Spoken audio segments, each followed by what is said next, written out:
compilation clips of him doing nothing but condemning everybody all the time. This one, that one, David Duke, white supremacy, you name it. Pat Buchanan. Oh my God.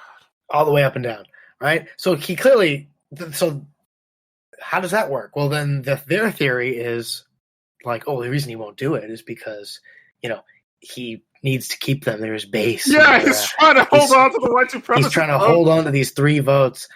As if white supremacists are not anything but as if white supremacists don't know what the shot is. As if white supremacists are looking at Donald Trump, deciding, oh, he's the candidate for me, and then Trump denounces them, and they're like, damn, I guess I'll stay home. And also the idea that even he would think that would gain him more than he loses. Right, known honest used car salesman, technical genie Donald Trump, who's like, is like, I got to find some way to play with words, because if I lie, I get sucked back into the 9th dimension.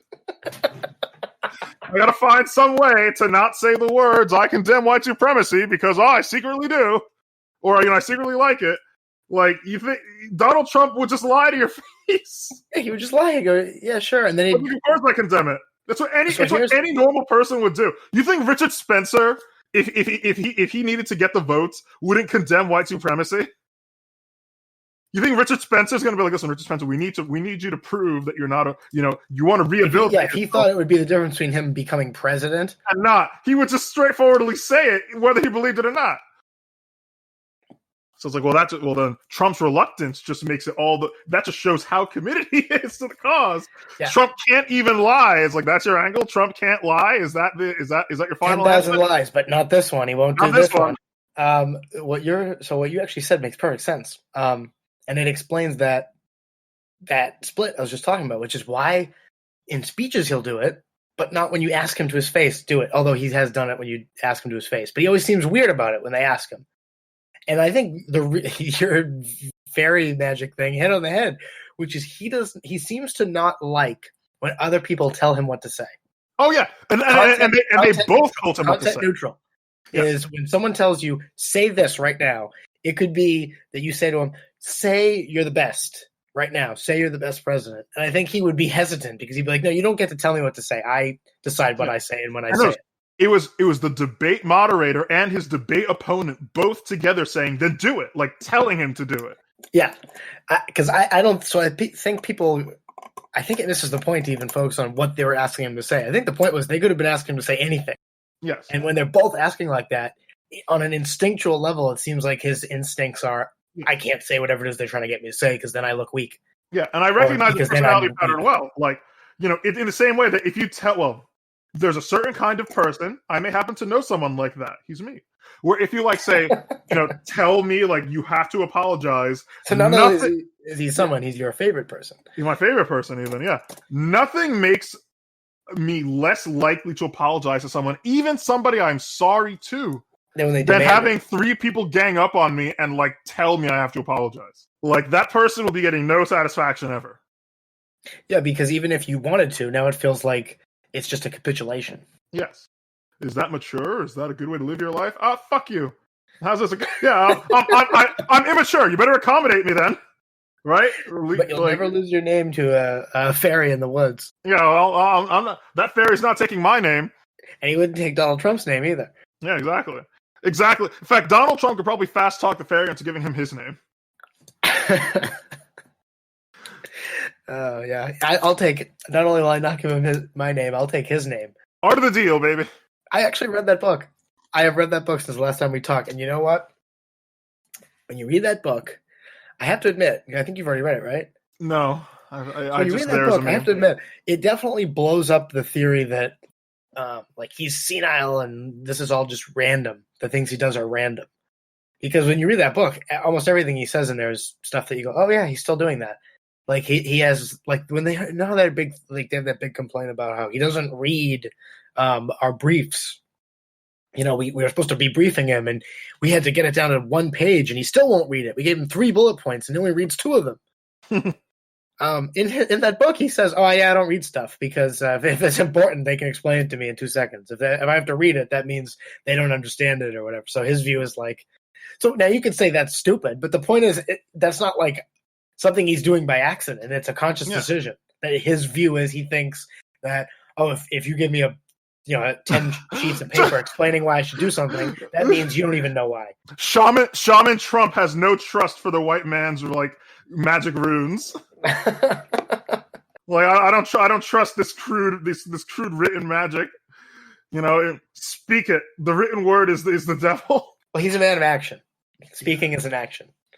And of course, might as well get to that. He told the Proud Boys to stand back and stand by, which is, of course, almost exactly what Chris Wallace told him to say, which was Wallace told Trump to tell the Proud Boys to stand down, and Trump, uppity the president that he is, instead told them to stand by, which is not what Chris Wallace ordered him to do, and that's quite insubordinate of Trump. What's great about that is it could be very fairly, without being disingenuous, it could be interpreted to mean exactly what he meant it to mean, what Chris Wallace told him to mean, which is Chris Wallace ordered him. Yeah, ordered him, which is tell them to stop. Tell them that if you're looking to me for guidance, I'm telling you to stop.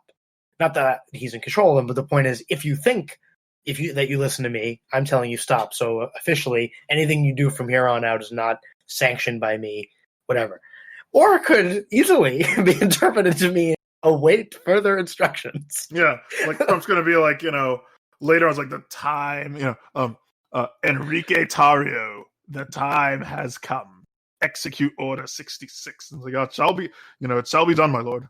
Are there any white people in the Proud Boys? No, listen. Because that's the other secret about most white supremacist organizations. They're filled with Hispanics. So I also saw somebody posted their. They have a list of beliefs or something like that, like a statement of principles kind of thing that they have for the organization, which I've never seen. I don't know anything about them. I thought my understanding is that they were originally founded as a joke, they're a troll. Not quite a troll thing, but sort of an ironic, sarcastic, hipstery kind of thing. And it's Gavin McInnes, the co-founder of Vice magazine. Yeah, everything he does is similarly like that. He's a hipster. He's the godfather of hipsterdom. So back when life was good, and this is what their belief list on how to bang hookers and which races of hooker preferred which kind of drug. Yeah, their beliefs list says minimal government, maximal freedom, anti-political correctness, anti-drug war. Closed borders, anti-racial guilt, anti-racism, pro-free speech, First Amendment, pro-gun rights, Second Amendment, glorifying the entrepreneur, venerating the housewife, reinstating a spirit of Western chauvinism. Hold on, I noticed that they talk about the First Amendment and Second Amendment. They have nothing in there about not letting troops quarter in your house. Yeah, they I thought that was a little odd. That's such a weird thing where there's 10 amendments to the Bill of Rights and people only ever care about one or two of them. There's one side that cares about one, fake, and the other side cares about two, fake. 3 of those I could see being considered bad, which would be the closed borders. Who cares? We don't really need to parse out the Proud Boy Manifesto. The fact of the matter is, if you are walking around on Earth today and you believe that America is a problem with white supremacy, you're retarded. That's it. There's really nothing else to say. If you are, I don't care if you're listening to this podcast, I don't care what it is. If you are looking around outside today, as I record this in 2020, and you are thinking America has a problem with white supremacists, with white supremacy, you are not smart. You are anti-smart. Your brain is actually a black hole of knowledge, right? Information is actually destroyed as you process it to think this.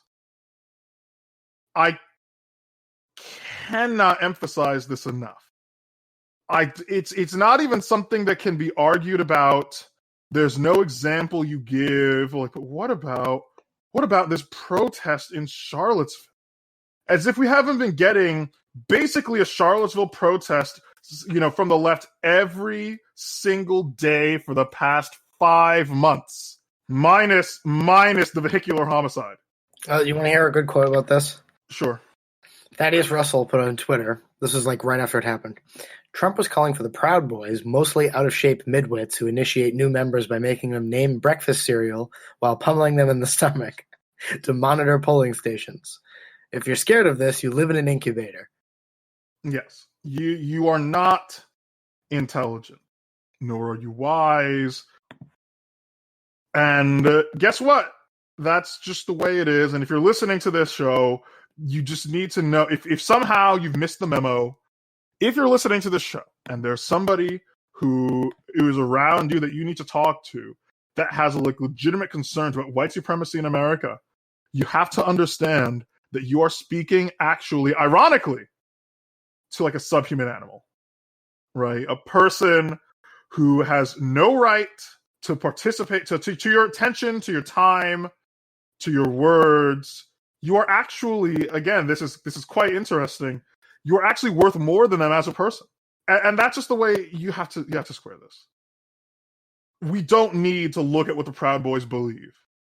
Okay, the Proud Boys are not the primary, secondary, tertiary, or quaternary drivers of violence in America. The Proud Boys are just some LARPing social club founded by a co-founder of Vice magazine. There's nothing to examine. They don't do anything. They are, in fact, harmless. They're just an idea. Right, it's just an idea. There are actual... They're a concept.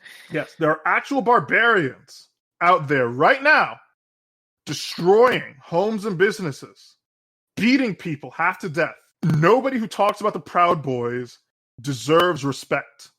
They have worms in their brains. But on to brighter news. There were some other things that were said in that debate. For example, when Trump was asking, when they were talking about Amy Coney Barrett, and Trump said the Democrats want to pack the court, or is Joe Biden willing to say that he's not going to pack the court? And then Chris Wallace said, "Oh, that's actually a fair question, Joe Biden. Are you willing to make a statement right now about whether or not you'll pack the court if Trump appoints a new justice?" And Joe Biden said the funniest thing I've ever heard. He says, "I don't want to answer that question because whatever answer I give will become the issue." Well, yes, Joe Biden. It's a debate between political candidates.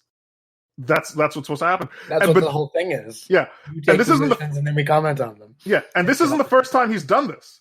He did this to Bernie Sanders in the last Democratic debate when they were talking, I believe, about Medicare, and then Joe Biden said, "I don't want to get into a back and forth about politics," in a debate, which was just incredibly funny. Now you mentioned just the other, a week or two ago, somebody asked him about, in one of his rare appearances, somebody asked him about Hunter Biden getting $3 million or whatever from somebody in Moscow, the mayor of Moscow's wife or something.